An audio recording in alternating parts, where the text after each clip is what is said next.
వీడియోలోకి అయితే వచ్చేసాం అనమాట. సో మీకు విండోస్ 11 ఇన్స్టాల్ చేస్తున్నప్పుడు దిస్ పీసీ కాంట్ రన్ అని అయితే మీకు పాపప్ అవుతుందా. సో మీరు దానికై మీరైతే ఈ విధంగా చేయండి. సో దానికోసం మీరు ఫైల్ ఎక్స్ప్లోరర్లోకి వెళ్ళి మీరు ఏదైతే ISO ఫైల్ ఉందో సో దానిలోకి వెళ్ళి దీన్ని అయితే ఈ ఫైల్స్ అన్నిటినీ కాపీ చేసుకోండి. సో కాపీ చేసుకొని సో ఓకే బ్యాక్ సో ఒక కొత్త ఫోల్డర్ని అయితే క్రియేట్ చేయండి. సో నేనైతే ఒక కొత్త ఫోల్డర్ని క్రియేట్ చేస్తున్నాను. సో దానికై నేను విండోస్ అని అయితే ఇస్తున్నాను అనమాట.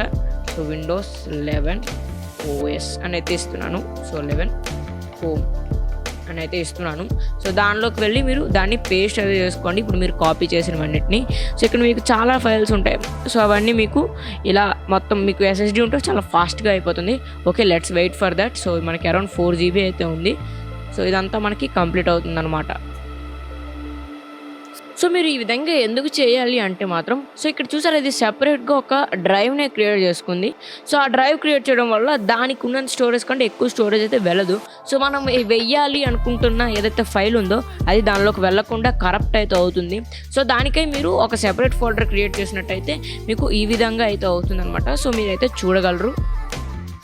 సో మీరు ఇక్కడైతే చూడొచ్చు నాకు విండోస్ 11 హోమ్లో అయితే ఇవైతే అన్నీ కాపీ చేసేసుకున్నాను.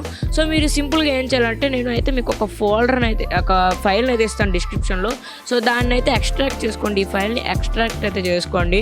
సో ఎక్స్ట్రాక్ట్ చేసుకుంటే ఈ ఫైల్ వస్తుంది. సో దీన్ని మీరు సింపుల్గా కాపీ చేసుకోండి. సో కాపీ చేసుకొని ఇప్పుడు మీరు క్రియేట్ చేసుకున్నారు చూసారు ఫోల్డర్. సో దానిలోకి వెళ్ళి సోర్సెస్లోకి వెళ్ళి సో ఇక్కడ సింపుల్గా పేస్ట్ బటన్ మీద క్లిక్ చేయండి. Replace the file in the destination అని క్లిక్ చేయండి. సో మీకు రీప్లేస్ అయిపోతుంది.